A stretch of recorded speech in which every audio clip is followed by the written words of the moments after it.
Bonjour, aujourd'hui je voudrais vous parler d'un bouquin que j'ai lu et que je voulais vous en parler, je voulais vous dire. C'est Guerre et paix, en 2 tomes. Évidemment, c'est écrit, alors ce roman est écrit par Léon Tolstoï, en 1800, je sais plus quelle année c'était écrit. Et ça parle de quoi? Ça parle de guerre et de paix, évidemment. Mais ça parle aussi, mais ça va au-delà de ça. D'abord parce que le livre en lui-même est divisé en 4 parties de 2000 pages. En français, il a été coupé en deux livres. C'est normal, parce que le bouquin, ce serait un pavé, il est gros comme ça. Hein. Alors, la version que j'ai là, évidemment, la couverture que j'ai, c'est celle de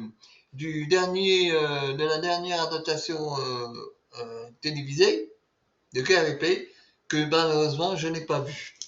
Par contre, j'ai bien vu la version américaine de 1956, qui est pas mal, mais qui est trop légère, trop légère par rapport à la version de 1967, qui est largement la meilleure, qui reste pour moi la meilleure adaptation, évidemment, parce qu'elle est soviétique. Alors oui, dans Guerre et paix, il y a aussi l'histoire de 3 familles. Enfin, on va dire plutôt 2 familles et un personnage. Le premier de la famille, il y a d'abord les Rostova. Les Rostova, c'est la sœur aînée qui n'apparaît très peu, que dans le premier livre, mais pas dans le deuxième. Qu'on connaît, que je me souviens pas son nom, je crois que c'est Natalia, je suis pas sûr que c'est ça.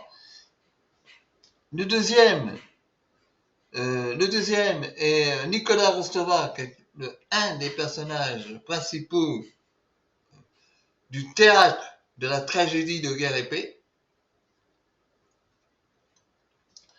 Et sa sœur, Natacha, qui est la cadette, qui est le personnage féminine principal, évidemment, et sa cousine, enfin il y a son frère, Pessia, le cadet, et puis sa cousine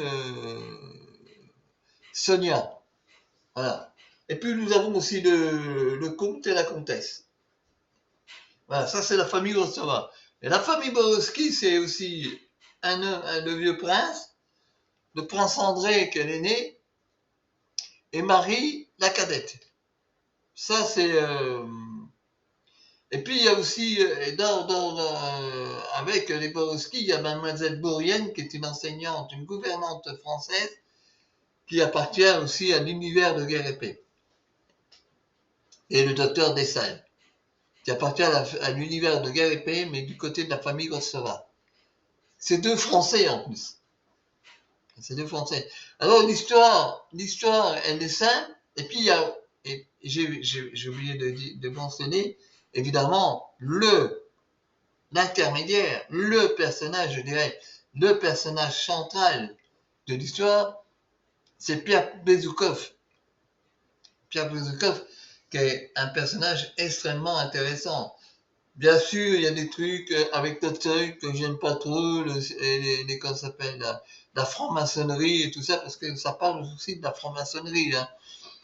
Pierre s'engage à la franc-maçonnerie. Mais le reste de ces familles, ils vont se retrouver dans la tourmente d'une guerre qu'ils n'ont pas cherchée. Sauf que les Rostova et les Bukowski, ce sont des personnages qui ont, je ne vais pas dire qu'ils ont dû de la guerre, mais qui font partie de l'armée russe. Tandis que Pierre Bezoukov, lui, c'est un pacifique. Il n'aime pas les guerres.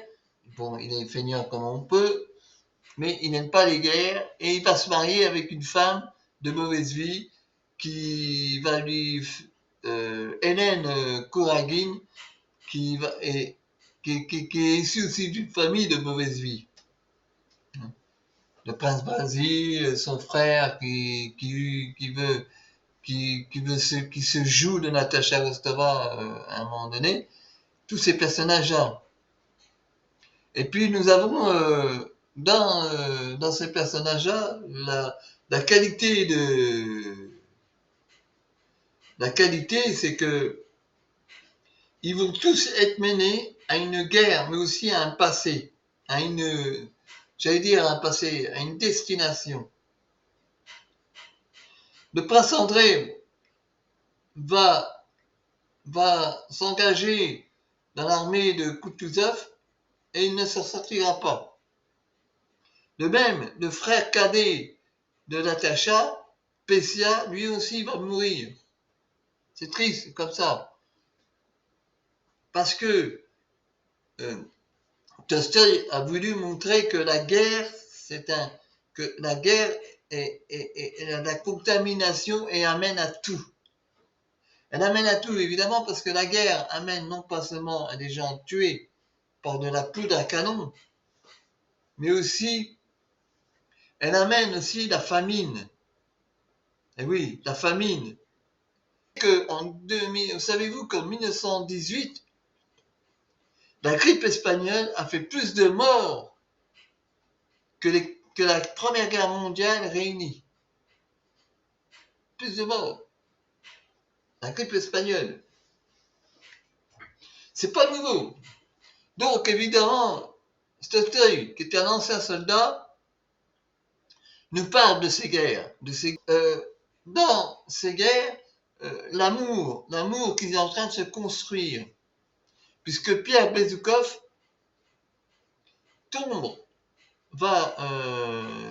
qui était marié une fois avec une mauvaise femme, à la fin, il choisit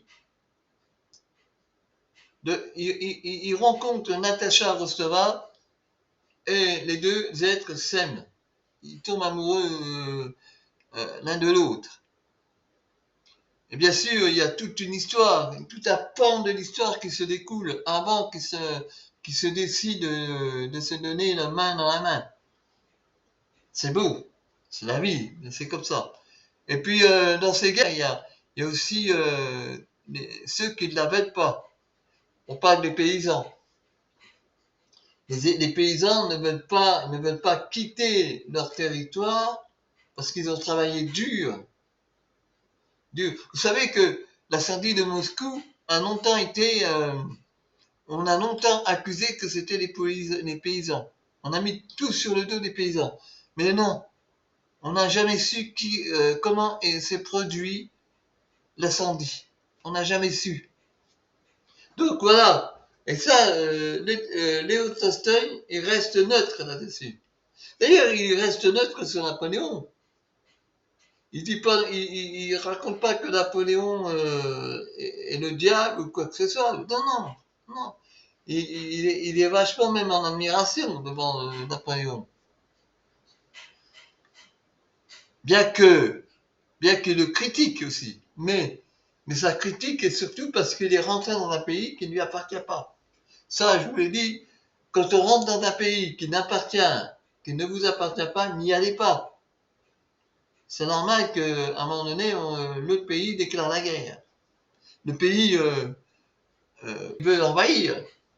C'est normal. Hein? C'est pas nouveau.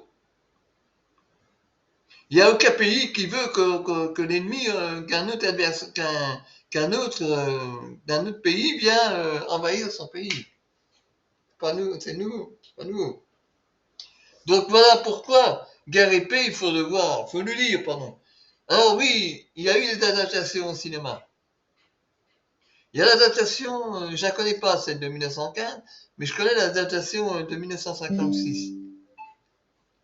Et cette adaptation de 1956, elle est pourtant réalisée par un bon cinéaste, King Vidor, mais manque de naturel, manque de quelque chose. Alors qu'est-ce que c'est le naturel? Peut-être le casting, peut-être l'entourage parce que c'est tourné en studio, une partie tournée en studio. Il y a quelque chose qui va pas. Ça, c'est la mode hollywoodienne. je dis pas que tout est mauvais dans la version de 56. Parce que pour moi, celle qui porte le film sur ses épaules, évidemment, c'est Audrey Hepburn, qui joue magnifiquement une Natasha Rostova, même si, dans le bouquin, Natasha Rostova est jeune. Elle a à main, je crois, 14-15 ans. Dans la version américaine, elle est plus âgée. Tandis que dans la version russe, soviétique, réalisée et interprétée par Sergei Poltavchuk, est beaucoup plus la Natasha du film est beaucoup plus proche de celle du bouquin.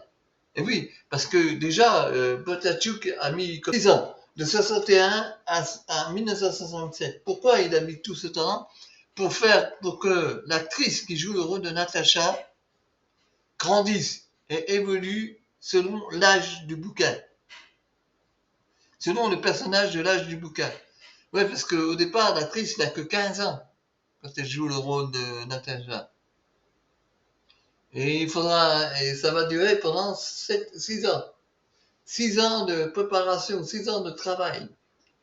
Et c'est pour ça que c'est la meilleure adaptation. D'ailleurs, je vous invite à la voir. C'est l'adaptation que je préfère. Maintenant, évidemment, oui, maintenant, comme je l'ai parlé de Guerre et Paix, c'est un livre à voir, quoi.